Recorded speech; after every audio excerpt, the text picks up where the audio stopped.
Hello everyone, welcome back. So, today we're going to learn about a whole lot of stuff, mostly focusing on trusses. It's going to be fun, it's going to be amazing, so get ready for it.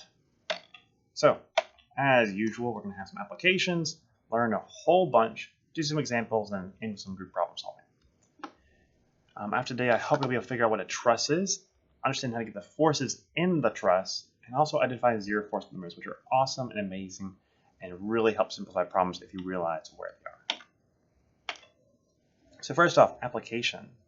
Trusses are used to support things like roofs. You see them all the time. There's these big triangle things.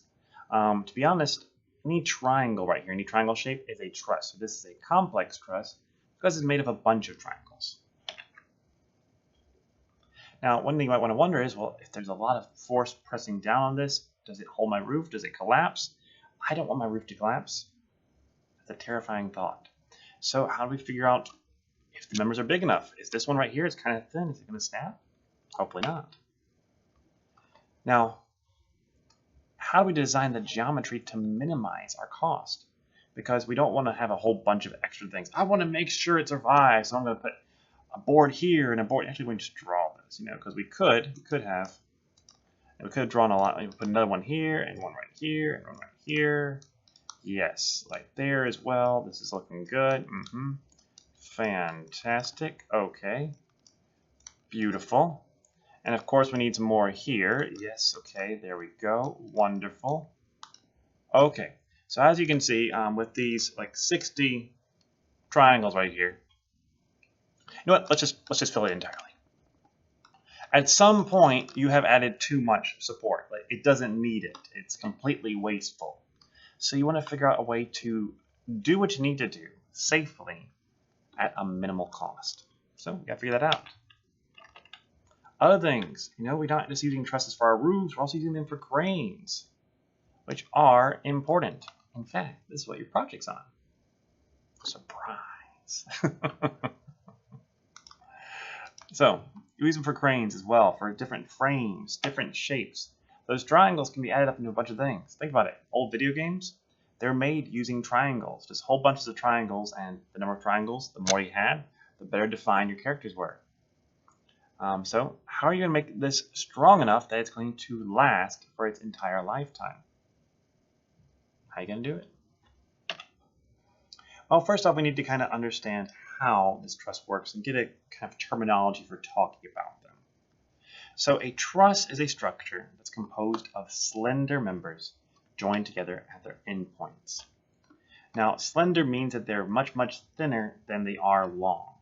And because of this, we can just assume that they have, in general terms, that they only have a force going parallel to their axis. They don't have any perpendicular forces, and it's uniform throughout them.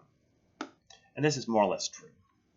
Now, when a truss is in two-dimensional, 2D, it's a planar truss because it's in a single plane. Now, a simple truss is a planar truss which begins with a triangular element, one triangle element, and can be expanded by adding two members and a joint. So this right here, simple truss, because I can start with a simple triangle and I keep on going over as we go.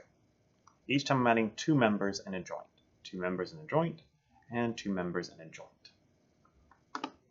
For these kinds of trusses, the number of members and number of joints, M and J, are related by this equation. That's the number you have to have. If you don't have this, you're going to reach some horrible, statically indeterminate situations. Now let me just go through all of these. So, when you're designing the members and joints of a truss, you have to determine the forces in each truss member to make sure that they can actually survive it. If they can't, they snap and your truss collapses and people die, or a dog gets crushed. Something sad will happen. Your ice cream cone gets knocked over. If that's sadder than the dog or the people, I'm really worried about you. But still, we have to make a couple of assumptions to do this. First off, all the loads are assumed to be applied at the joints. These slender members aren't meant to be pushed perpendicular to their axis. That's not what they're meant for. Also, the weight of the truss members usually is neglected. It's just so small, it doesn't really matter compared to everything else. Not always, but most of the time. We also say the members are joined together by smooth pins. Now, you're like, well, I mean, it's a bolt. How smooth is that? I mean, seriously, it's not like... When I say smooth, I'm saying there's no... It doesn't resist a moment. It can turn freely. And you're like, well, there's a bolt there. It's not smooth. I mean, it was smooth going in, but it's bolted down. It's a lot of friction now. For the forces we're talking about, it is, in effect, a smooth pin in most cases. There are times where it's not, but that's fairly rare for what you're going to run into. So, with these two assumptions, the members act as two force members, which means that the force is only parallel to their axis. Okay? And they're either ever in compression, where they're being compressed, or tension, where they're being pulled.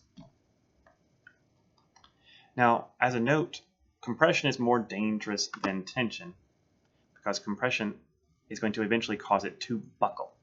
Buckle is when you don't apply enough force to break it, technically, but it bends in half. It goes from this to this. Not a good thing. So you make it thicker to prevent that. On tension, you can't buckle because you're trying to stretch it. It will eventually snap, though. So there's a failure mode in either direction. Okay, so with this, we've kind of got our terminology here. If we're talking about these trusses. We know what a simple truss is. It's where we just have a triangle, and we make more triangles by adding two members in a joint. And we know that these members are slender, that they are two force members, which means that the forces are always, always, always parallel to their axis and only applied at the endpoints. And hopefully from this we can actually solve all our problems. So next time we'll jump into this a little bit more. We'll learn about the method of joints, and we can go from there. So I hope this helps you, and I'll see you all next time. Bye-bye.